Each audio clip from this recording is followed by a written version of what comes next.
Sa wakas ay natuloy na rin yung binabala kong paggawa ng banana cake or banana bread.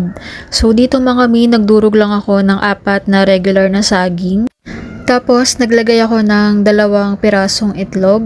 Haluin lang maigi mga mi, naglagay ako ng half cup of brown sugar. Sa sugar mga mi, depende sa inyo kung gaano kadami. Pero since matamis na yung saging, half cup lang nilagay. Tapos naglagay ako ng half cup na melted butter and then 1 tablespoon of vanilla extract and then pinch ng salt. For dry ingredients naman mga mi, naglagay ako ng 1.5 cup of all-purpose flour.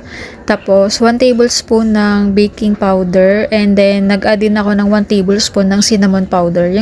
Yung cinnamon powder ay optional lang mga mi and then after nun ay haluin na siyang maigi.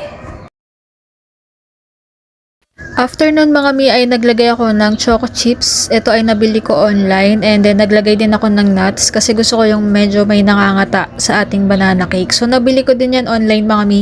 So lahat ng ginamit ko na ibang products and ingredients dito ay nasa ating yellow basket. So niluto ko lang siya sa kawali mga mi na walang tubig. So naglagay lang ako ng cooling rack dun sa kawali and then init lang siya mga mi, as in init lang, wala siyang tubig.